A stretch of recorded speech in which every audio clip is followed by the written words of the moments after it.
standing in Patrick Henry Park, right across the street from the church, the very church where Patrick Henry uttered his famous words, "Give me liberty or give me death," in 1775.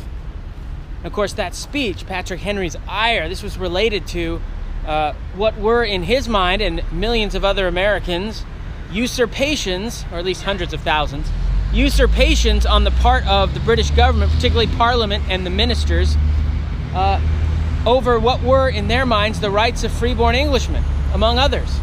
The right to tax yourselves and not be taxed by a body in which you have no representation. The right to make your own legislation and other things.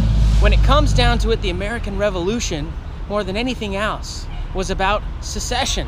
It was about local self-government, not being governed by some strong central authority far, far away where you had no representation.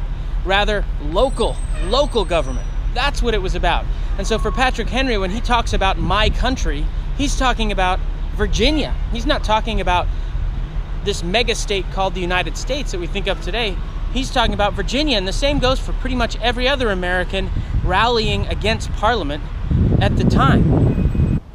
What Patrick Henry and so many others was not fighting for was the creation of one big megastate called the United States. He was fighting for a free and sovereign Virginia. Okay?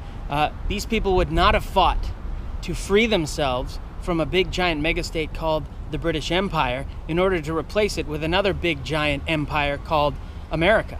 In fact, Patrick Henry himself actually explicitly explained this. In 1788, when Virginia was debating whether or not to accept this new thing called the Constitution, he advised against it. He boycotted the Philadelphia Convention, famously saying he smelled a rat. And during the ratification debates, he suggested not ratifying this new Constitution. He said, what we're doing is we're creating a consolidation. Today we would say centralization. And that centralization will have the effect of creating an empire.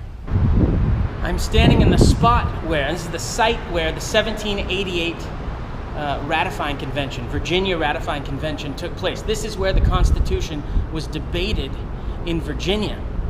This is where Patrick Henry stood. Of course, this is not the building now. The building's gone, and then there's another building, there was a fire. But this is the site.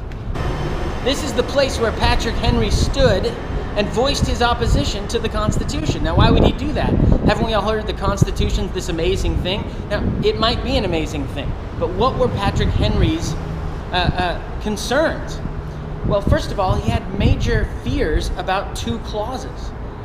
First, the necessary and proper clause, and second, the general welfare clause. He said these terms, necessary and proper, general welfare, these are doors, these are windows of opportunity for this new federal authority to abuse its power. They can be interpreted in a whole host of ways. Eventually, necessary and proper, general welfare, and other parts of this Constitution are going to allow this federal authority to become a great consolidated, centralized national authority that's very strong and that has taken unto itself, over time, way more power than was originally intended. This was his fear. Now, at the time, those calling themselves Federalists, they weren't really Federalists, they were Nationalists, but those calling themselves Federalists, like Edmund Randolph, they got up and they quieted him down, and they made promises about what they meant, and hey, this federal authority, it'll never take unto itself any power that's not expressly delegated. What you're saying is ridiculous, Patrick Henry. At the end of the day, we know that the Constitution did pass. Patrick Henry's side lost, barely, but it lost. It lost. The Virginians ratified the Constitution with the understanding that Edmund Randolph had been telling the truth, that only specifically enumerated powers would be granted to the center. Now, this is important. This isn't just like, a scholarly constitutional debate or something, some academic debate or something. This lies at the heart of the nature of the original Union, which underlies the bloodiest war in American history.